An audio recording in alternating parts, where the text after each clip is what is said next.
지금 그런 트럼프하고 이야기를 어떻게 우리 한국의 보수 세력이 주고받고 있냐면 전술핵을 한반도에 다시 배치하자.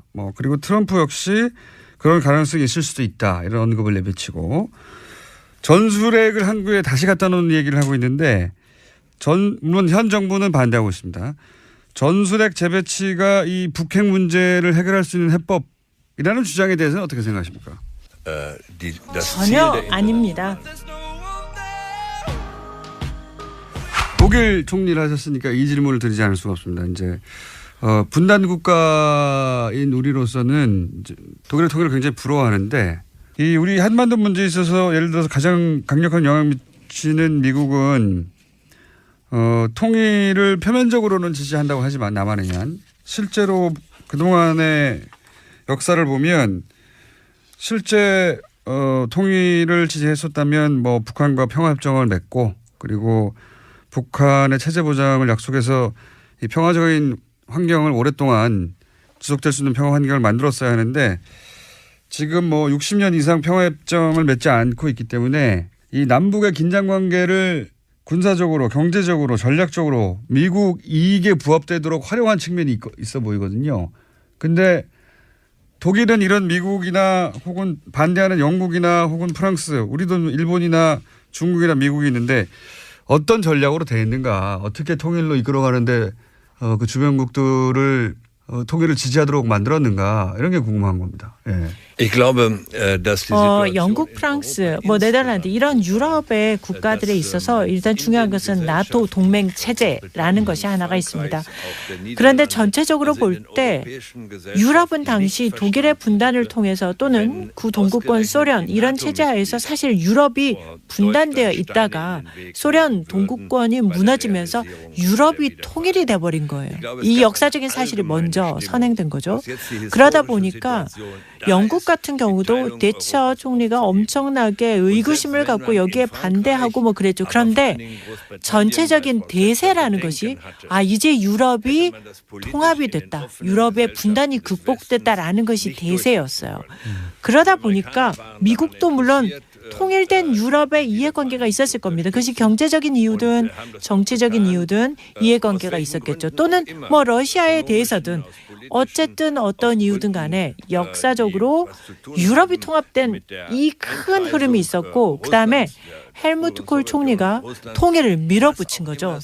지금이야말로 통일이 될 절호의 기회라는 것을 간파하고 밀어붙이니까 유럽이 통일된 마당에 독일만 분단으로 남아 있어야 한다라는 게 이게 명분이 없어진 거예요. 바로 그러한 명분 때문에 영국도 어떻게 보면 대처가 결국은 그 명분 앞에서 자신의 그런 유보적인 입장을 결국 내려놓을 수밖에 없었다라고 생각을 합니다.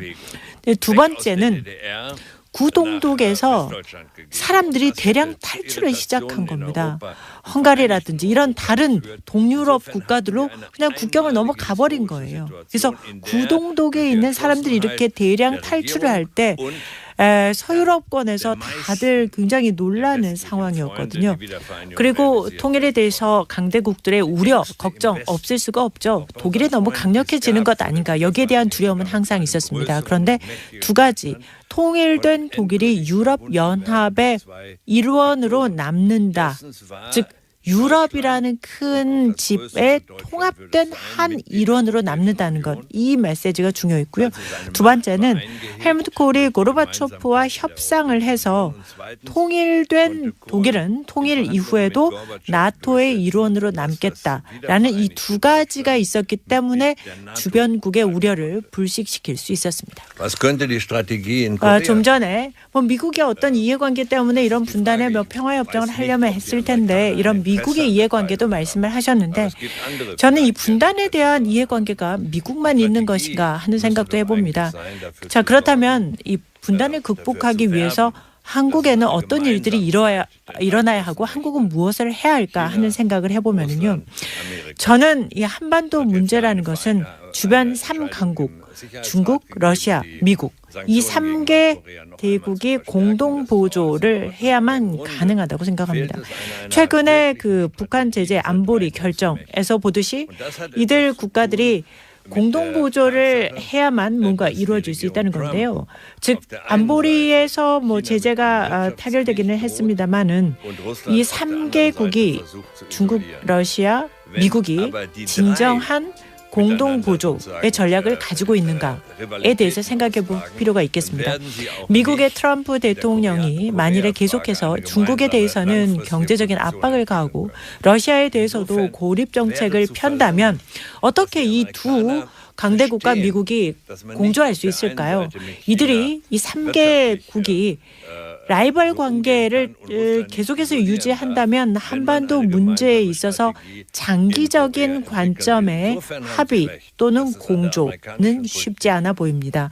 또한 미국의 이해관계, 또 미국이 반드시 이해하고 넘어가야 하는 것은 중국에 대해서 뭐 경제적인 압박, 러시아에 대한 고립 정책 이런 것을 계속하게 되면 절대 이 두 국가가 미국에 대해서 공조를 할 이유가 없다는 것이죠. 그런데 지금 현재 한국의 새 정부가 방향을 설정한 것을 보니까 제가 볼 때는 꽤 괜찮은 방향 설정을 하고 있다고 생각이 듭니다. 그중에서도 에너지 분야를 보면은요.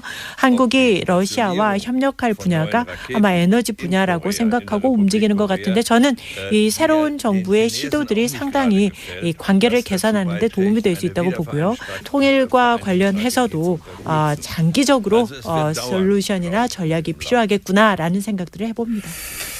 미국 얘기가 나와서 관련해서 한 가지를 여쭤보자면 독일은 유럽에서 가장 굳건한 미국의 우방국 중에 하나였어요. 그런데 최근에 트럼프 정부가 들어서고 나서 메르켈 총리가 유럽 운명은 유럽 스스로 맞서야 한다라고도 하고 미국 안보 협력을 영구적으로 기대할 수 없다고도 하고 이런 발언들이 나오는데 독일과 미국의 관계가 아주 근본적으로 바뀌는 그런 시대에 접어들어섰나요? 어떻게 이해해야 합니까? 제가 볼 때 근본적인 어떤 관계 변화라고는 할 수 없을 것 같습니다. 그렇지만 변화가 있는 것은 사실이고요. 사실 제가 총리 재임 시절에 부르짖었던 것이 상대적인 외교 정치의 독립성이었던 것이고요. 그런 의미에서 저는 이라크 전쟁 참전을 반대했었습니다. 우리의 대외 정책은 워싱턴에서 결정되는 것이 아니라 베를린에서 결정한다라는 것을 표방하고 참전 반대를 했던 것이죠. 물론 이러한 저희의 상대적 독립성의 외교가 미국 사람들이 좋아할 리는 없었을 것입니다. 그러나 그렇다고 해서 저는 미국도 그것을 인정할 수밖에 없다고 생각하고요. 또 유럽 내에서의 어떤 균형, 또 나토 동맹국 내에서의 내적 결속 강화 이런 것들은 당연히 적절한 것이며 그렇게 한다고 해서 지금 말씀드린 유럽 내의 어떤 강화나 나토 동맹국 간의 강화가 미국에 반대한다는 의미는 절대 아닙니다. 미국과의 관계가 근본적으로 변한다기보다는 독일의 독립성, 외교의 독립성 이게 이전보다 더 강조되어야 한다는 게 총리님 시절의 이야기였고 실제 그런 방향으로 가고 있다 지금. 이런 거네요. 안타깝게도 지금 다 그렇지는 못했습니다. 독일이 미국에 대해서 상당히 많은 것들을 이미 다 양보하고 가고 있는 부분들이 있다고 생각하고 러시아와의 관계에서도 그런 것들이 있고요. 이 부분은 외교 정책에 있어서 어떤 더 자신감, 당당함, 스베레너티를 가지고 할 필요가 있다라고 생각을 하는 건데 미국이 대체 뭘 원하는지를 지금 아무도 알 수가 없다는 겁니다. 예측 가능성이라는 게 있어야 하는 건데 하루가 다르게 트위터에다 대고 오늘은 이 말을 내일은 저 말을 해대면 이 예측 불가능성에 나라가 휘둘리게 된다는 거죠. 그렇기 때문에 중요한 것은 유럽이 가지고 있는 합리성을 가지고 더 자신감을 갖고 대외 외교 정책을 해야 한다는 거죠. 알겠습니다. 방금 트럼프 대통령에 대해서 평가하신 셈인데 다시 한번 트럼프 대통령에 대해서 어떻게 평가하냐고 제가 독립적인 질문을 드리면요. 별도에. 조지 W. 부시 대통령의 미국 정책을 제가 한 정책은 아니죠. 그런데 부시는 대화를 할 능력이 있는 사람이었죠. 역량이 있는 참모진이 있었고 부시 대통령이 역량 있는 참모진의 얘기에 귀를 기울였다는 겁니다. 그런데 트럼프의 경우에는 모릅니다. 내일 무슨 정책이 나올지 모르고 이 문제는 전 세계 최대 강국이 슈퍼 파워가 내일 어떤 일을 할지 예측 불허하다라는 것이 전 세계 국제 정세의 문제인 거죠. 그래도 그나마 안도는 미국의 대통령 임기가 4년이어서 그나마 안도를 합니다.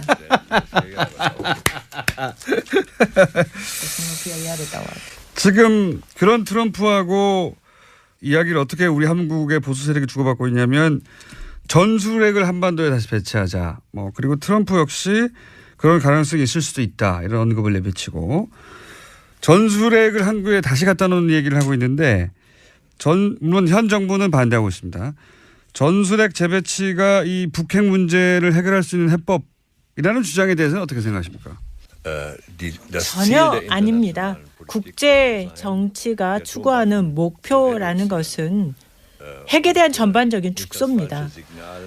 이러한 시도는 북한의 핵무기 가능성에 대해서 남한도 핵으로 여기에 대응한다.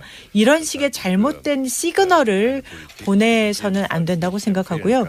또한 새 정부가 한국 정부가 여기에 반대한다고 하니까 이것은 아주 잘 결정하신 것으로 판단됩니다. 이건 어떻습니까? 한국 보수에서는 북한과는 대화가 무의미하다. 그래서 실제 지난 9년간 북한과 대화가 완전히 단절했거든요. 그런데 문재인 정부는 대북 제재 그리고 대화 재개를 동시에 추진하는 게 기본 방침이에요. 예. 이런 문재인 정부 대북 기조에 대해서는 어떻게 생각하십니까? 전적으로 옳은 정책이라고 생각하고요. 매우 합리적이라고 생각합니다. 문재인 정부가 추진하는 그 정책을 잘 관철시키기를 바라겠습니다. 북한이 대화 능력이 없다라는 판단은 맞는 판단입니다. 바로 그렇기 때문에 한편으로는 제재를 통한 압박을 가하면서도 다른 한편으로 동시에 우리는 대화를 할 준비가 돼 있다라는 신호를 보내는 이 동시 정책, 이것은 매우 중요하다고 생각하고요. 북한은 자기의 체제를 유지하기 위해서는 대화 능력이 없는 것으로 하는 것이 자기 체제 유지에 유리하다고 생각해서 그렇게 하고 있는 것 같은데 남한은 적어도 대화를 할 준비가 돼 있다라는 것으로 신호를 보낼 필요가 있습니다. 마지막으로 시간이 없으니까 문명 국가를 귀한 이 책은 어떤 독자에게 필요한 책인지. 저는 정치의 꿈을 가진 분이라면 누구라도 읽어볼 만한 책이라고 권해드리고 싶습니다. 특히나 오늘날에 우리가 민주주의 사회를 유지하고 그리고 깨어있는 민주주의 사회를 미래에도 원한다면 젊은이들이 정치에 관심을 갖고 또 참여해야 합니다. 그런 의미에서 오늘날의 정치가 나아갈 방향 그리고 깨어있는 민주주의의 수호 이런 것에 관심이 있는 사람이라면 누구나 읽어보면 좋지 않을까 싶고 특히 그러한 정치에 참여하고자 하는 의지가 있는 사람이라면 도움이 되지 않을까 생각해봅니다. 알겠습니다. 감사하고요. 그리고 아마도 4번 의원하고도 총리가 되는 법이 궁금한 분들도 이 책을 읽으시면 좋을 것 같습니다. 감사합니다. Vielen herzlichen Dank. 지금 그런 트럼프하고 이야기를 어떻게 우리 한국의 보수 세력이 주고받고 있냐면 전술핵을 한반도에 다시 배치하자. 그리고 트럼프 역시 그런 가능성이 있을 수도 있다. 이런 언급을 내비치고 전술핵을 한국에 다시 갖다 놓는 얘기를 하고 있는데 물론 현 정부는 반대하고 있습니다. 전술핵 재배치가 이 북핵 문제를 해결할 수 있는 해법이라는 주장에 대해서는 어떻게 생각하십니까? 전혀 아닙니다. 독일 총리를 하셨으니까 이 질문을 드리지 않을 수가 없습니다. 이제 분단 국가인 우리로서는 독일의 통일을 굉장히 부러워하는데 이 우리 한반도 문제에 있어서 예를 들어서 가장 강력한 영향을 미치는 미국은 통일을 표면적으로는 지지한다고 하지만 남한은 러시아에 대해서든 어쨌든 어떤 이유든 간에 역사적으로 유럽이 통합된 이 큰 흐름이 있었고 그다음에 헬무트 콜 총리가 통일을 밀어붙인 거죠. 지금이야말로 통일이 될 절호의 기회라는 것을 간파하고 밀어붙이니까 유럽이 통일된 마당에 독일만 분단으로 남아 있어야 한다라는 게 이게 명분이 없어진 거예요. 바로 그러한 명분 때문에 영국도 어떻게 보면 대처가 결국은 그 명분 앞에서 자신의 그런 유보적인 입장을 결국 내려놓을 수밖에 없었다라고 생각을 합니다.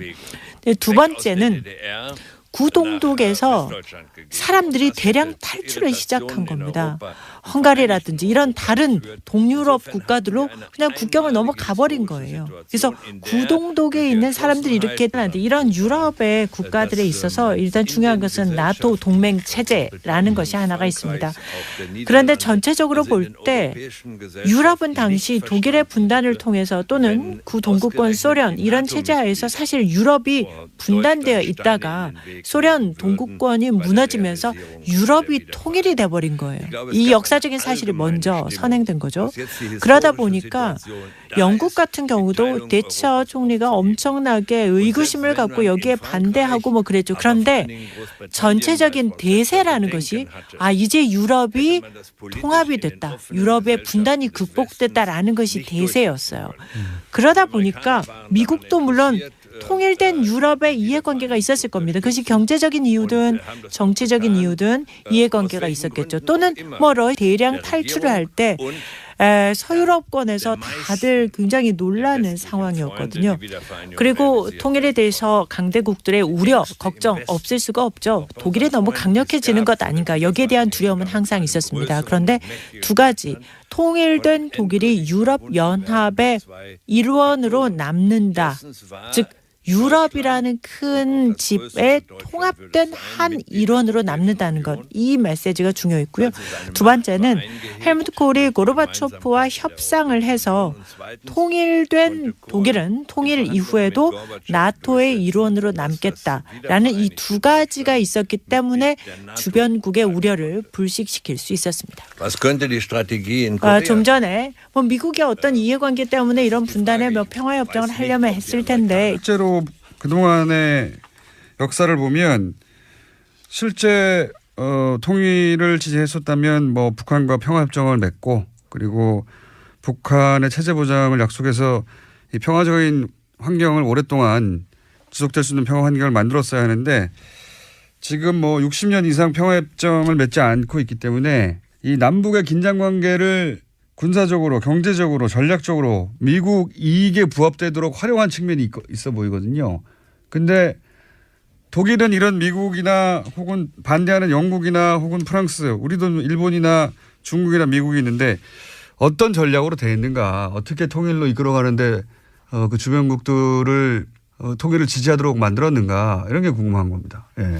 Ich glaube, dass die Situation 영국, 프랑스, 네덜란드